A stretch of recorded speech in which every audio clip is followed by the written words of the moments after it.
মূল বেতনের সঙ্গে রানিং অ্যালাউন্স বা ভাতা যোগ করে পেনশন এবং আনুতোষিক সুবিধা দেওয়ার বিষয়ে জটিলতার নিরসন না হওয়ায় বাংলাদেশ রেলওয়ে রানিং স্টাফ ও শ্রমিক কর্মচারী সমিতি রাত 12টা থেকেই কর্মবিরতিতে আছেন। সে খবর জানাতে রাজধানীর কমলাপুর স্টেশন থেকে সরাসরি যুক্ত হচ্ছেন সহকর্মী তৌহিদুল ইসলাম তারেক। কর্মবিরতির কারণে কি প্রভাব পড়েছে কমলাপুর রেল স্টেশন এবং কোনো ট্রেনের যাত্রা বাতিল হয়েছে কি হয়েছে একটু জানাবেন।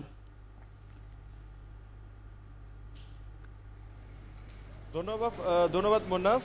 আমরা এই মুহূর্তে আসলে কমলাপুর রেল স্টেশনে দাঁড়িয়ে আছি। আমরা এ পর্যন্ত যতটুকু খবর পেয়েছি তাদের 12টা থেকে এই কর্মবিরতিতে যাওয়ার কথা। সে সময় অনুযায়ী আর বেশ কয়েক মিনিট রয়েছে। আমরা এখানে প্রবেশ করার পর আসলে আরও জানতে পেরেছি আসলে রেলপথ মন্ত্রণালয় রেল যোগাযোগ যে উপদেষ্টা রয়েছেন তার সাথে আসলে মিটিং করছেন এই বিষয়টা নিয়ে কোনো একটি সমাধান দ্রুত নিয়ে আসার জন্য, কিন্তু এখন পর্যন্ত কোনো রেজাল্ট আসেনি।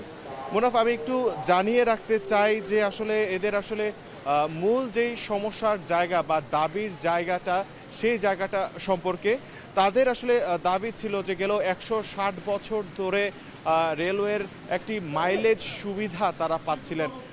মাইলেজ সুবিধা বলতে যেটা বোঝানো হয় যে কোনো রানিং স্টাফ যিনি আসলে যখন দায়িত্বপ্রাপ্ত থাকেন তিনি তার এলাকায় যে এলাকায় নিয়োগপ্রাপ্ত রয়েছেন দায়িত্ব পালন শেষে সেখানে 12 ঘন্টা এবং এলাকার বাইরে গেলে 8 ঘন্টা বিশ্রামের সুযোগ পান। কিন্তু যদি সেক্ষেত্রে রেলের কোনো কাজে তাদেরকে বাড়তি কোনো সময় দিতে হয় তাদের কাজে, সেক্ষেত্রে তারা একটা বাড়তি ভাতা এবং সুযোগ পেয়ে থাকেন, যেটা আসলে রেলওয়েতে মাইলেজ নামে পরিচিত।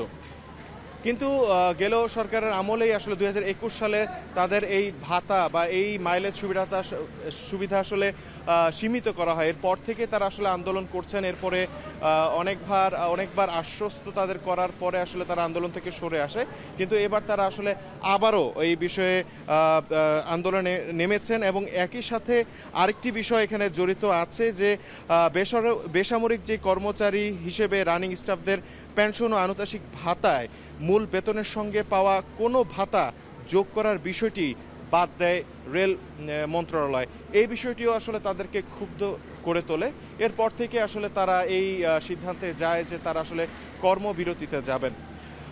এরপর থেকে আসলে রেলপথ মন্ত্রণালয় আসলে অনেকবার চেষ্টা করেছেন তাদের এই সিদ্ধান্ত থেকে তাদেরকে ফিরে আনার জন্য, কিন্তু তাদের একমাত্র দাবি যে অর্থ মন্ত্রণালয় থেকে তাদেরকে তাদের দাবি মেনে নিশ্চিত করে একটি চিঠি তাদেরকে প্রদান করতে হবে। এর আগে আসলে তারা তাদের এই দাবি থেকে ফিরে আসবে না।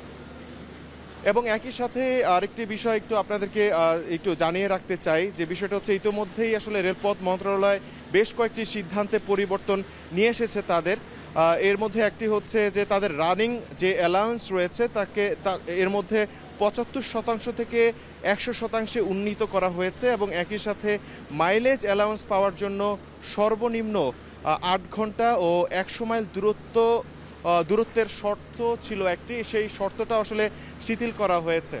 হ্যাঁ, এই শিথিল করার বিষয়টি অবশ্য আজকে বিকেলে এই মিটিংয়ের পর রেলপথ মন্ত্রণালয় একটি গণবিজ্ঞপ্তি দিয়েছে এবং তাদেরকে আশ্বস্ত করার চেষ্টা করছে যে তারা যাতে তাদের এই কর্মবিরতি থেকে ফিরে আসেন, কিন্তু এখন পর্যন্ত আসলে তাদের কাছ থেকে কোনো ইতিবাচক কোনো সাড়া পাওয়া যায়নি।